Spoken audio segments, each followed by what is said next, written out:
No último episódio, falamos sobre os pilares de conformidade, governança e segurança dentro do ecossistema AWS, explicando como essas disciplinas colaboram para proteger operações na nuvem. Então vamos lá. No episódio de hoje, vamos detalhar o funcionamento do AWS IAM, uma ferramenta essencial para o gerenciamento de identidades e controle de acessos em ambientes de nuvem.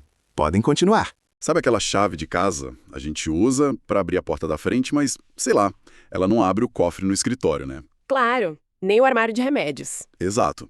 No mundo real, a gente entende isso. Acessos diferentes precisam de chaves diferentes. Agora, imagina levar essa lógica para a nuvem.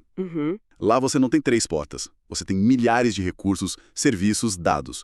Como que você gerencia esse chaveiro gigante sem enlouquecer e, o principal, sem deixar uma porta aberta? Pois é. Hoje a gente vai mergulhar fundo exatamente nesse problema. Vamos desvendar o sistema que funciona como chaveiro e o segurança da nuvem da Amazon, o AWS Identity and Access Management, ou só IAM. Isso. E a ideia aqui, eu acho, é a gente fugir um pouco do o que é o quê e entender a filosofia por trás dele, sabe? Faz sentido. Não é só sobre criar usuário e senha. É sobre construir uma fortaleza digital que cresce com o negócio, de forma segura. A gente quer decodificar como as peças usuários, grupos, políticas se encaixam para criar um controle de acesso que seja inteligente. Perfeito. Então, para começar a montar esse quebra-cabeça, qual que é a primeira peça?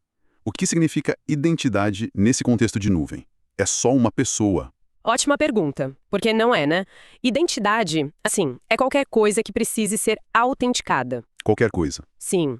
Pode ser uma pessoa, claro, com um desenvolvedor, mas pode ser uma aplicação que precisa acessar um banco de dados ou um dispositivo de IoT que envia dados para a nuvem. Qualquer entidade que precise provar quem é para poder agir é uma identidade. Entendi. E o processo para essa identidade provar quem ela é? A gente conhece do dia a dia, né? Login e senha. Mas o que acontece ali por trás quando a gente aperta Enter? Acontece uma dança bem coreografada. O navegador envia os dados de forma segura com HTTPS, o servidor recebe e, aqui está o ponto crucial, ele nunca, jamais armazena sua senha como texto puro. Ele guarda uma versão embaralhada, um hash. Exato, um hash. Quando você digita a senha, ele gera um novo hash e compara os dois. Se bater, ele te dá um tipo de crachá temporário, um token de sessão, e diz, ok, você é quem disse, pode entrar. Certo. Mas construir esse sistema de verificação do zero parece um trabalho gigantesco. Uma startup no começo não vai querer perder tempo com isso. Nem deveria. É por isso que existem os provedores de identidade, os IDPs, tipo Okta ou o Enter ID da Microsoft. São empresas especializadas nisso. E onde o AWS IAM entra aí? Então, o IAM não é por si só um provedor de identidade para o seu aplicativo web, por exemplo. A função principal dele é controlar o acesso aos recursos da própria AWS. Ele pode se integrar a esses provedores para saber quem é o usuário, mas o trabalho dele mesmo começa depois. Então aí entra aquela diferença clássica. Autenticação versus autorização. Exatamente essa. A autenticação é o provedor de identidade confirmando, sim, este é o Alex. E a autorização é o IAM dizendo, ok, Alex, já que é você, aqui na AWS você pode mexer nessas máquinas, mas nem pense em tocar no banco de dados de produção. Perfeito. A autenticação é quem é você, a autorização é o que você pode fazer. E para a autorização, existe uma regra de ouro, talvez o conceito mais importante de toda essa conversa.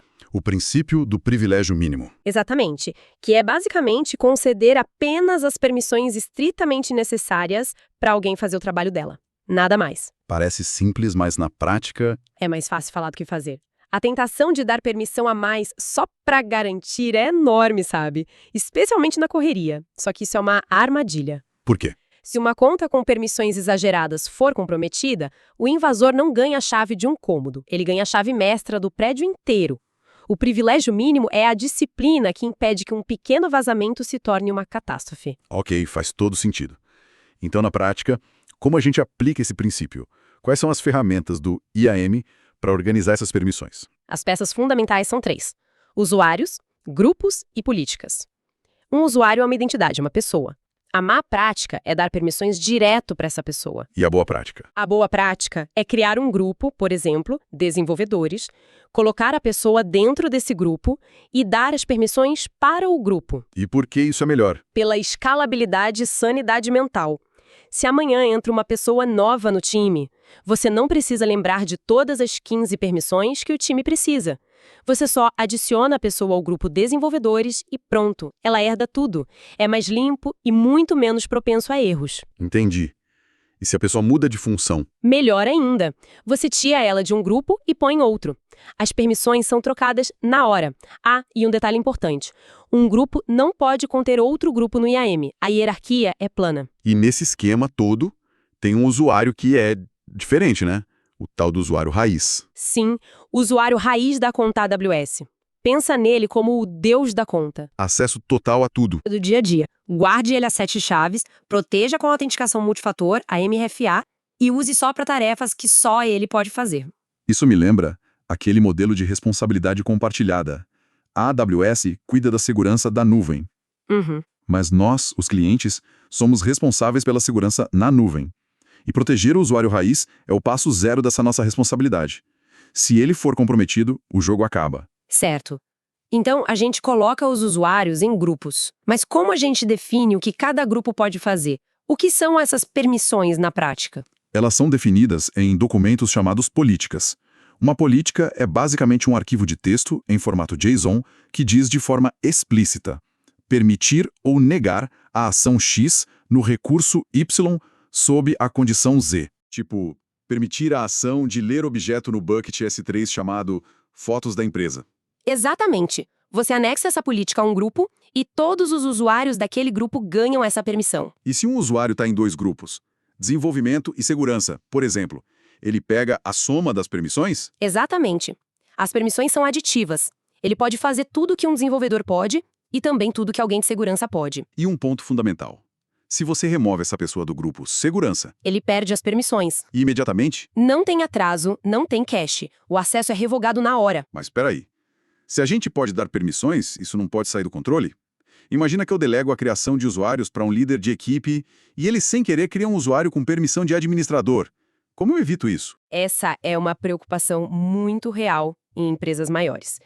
E a ferramenta para isso chama limites de permissão, ou Permission Boundaries. Uma cerca de segurança. Pensa nisso, uma cerca.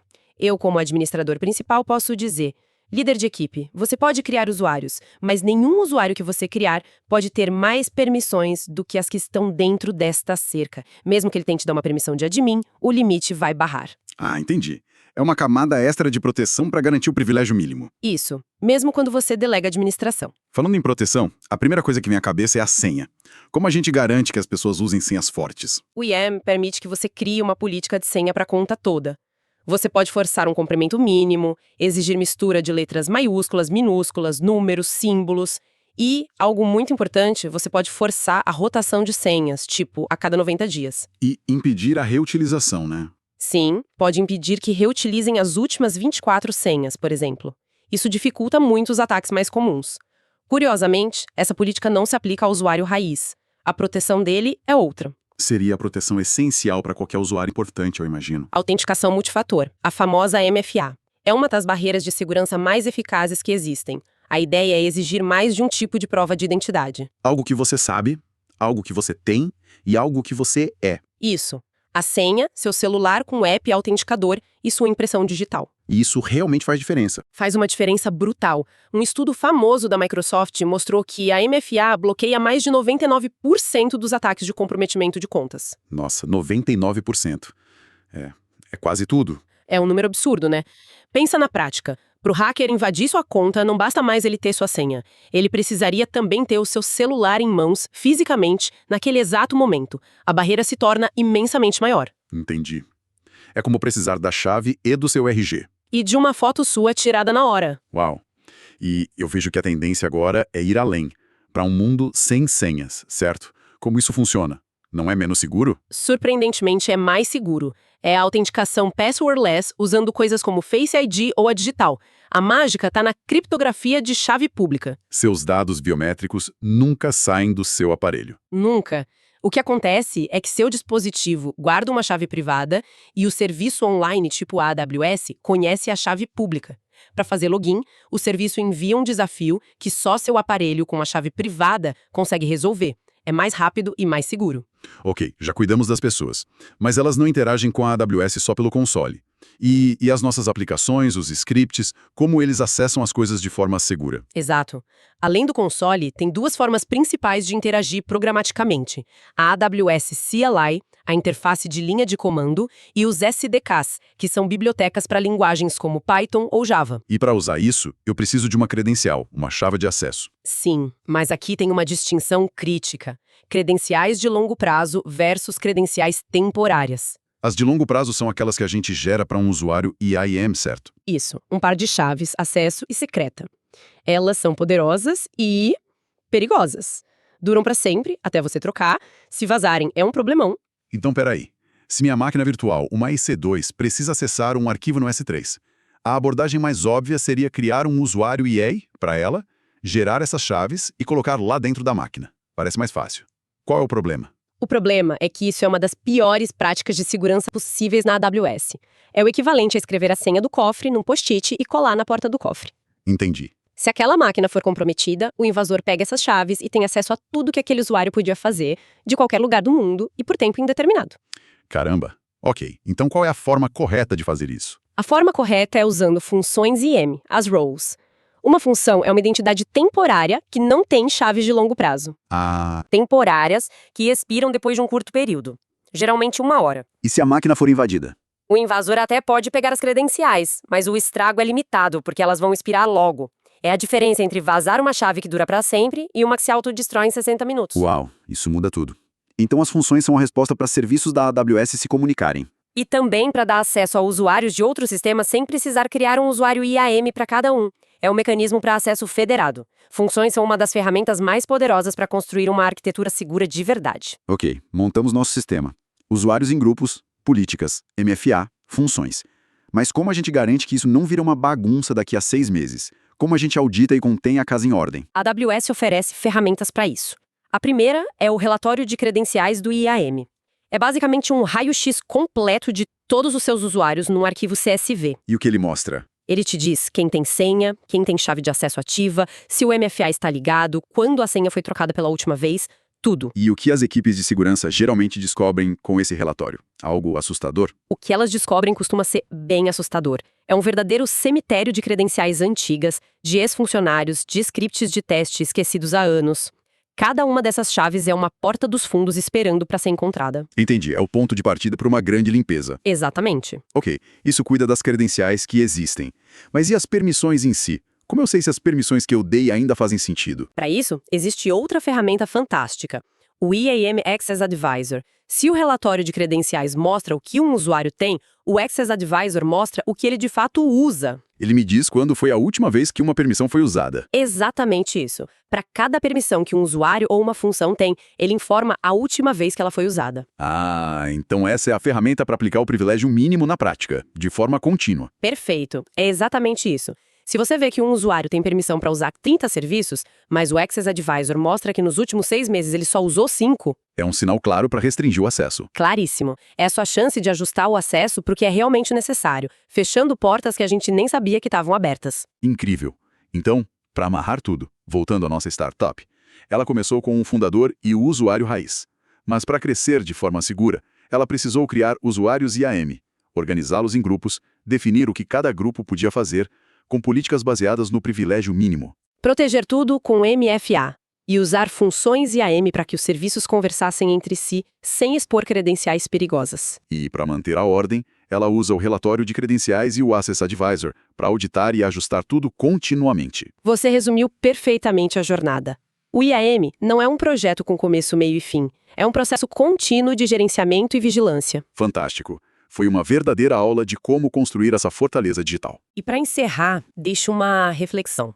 Nós analisamos as ferramentas para definir e auditar permissões manualmente. Mas, numa organização com centenas de contas, milhares de permissões mudando toda semana, como garantir que o privilégio mínimo não se perca no caos do dia a dia? Qual seria o próximo passo para transformar a segurança de uma série de ações manuais para um processo inteligente e contínuo de vigilância e ajuste? Você acabou de ouvir mais um episódio do PodTech Brasil. Se esse conteúdo te ajudou de alguma forma, considere se inscrever e deixar o seu like. Essa é a nossa única moeda de troca. Até a próxima!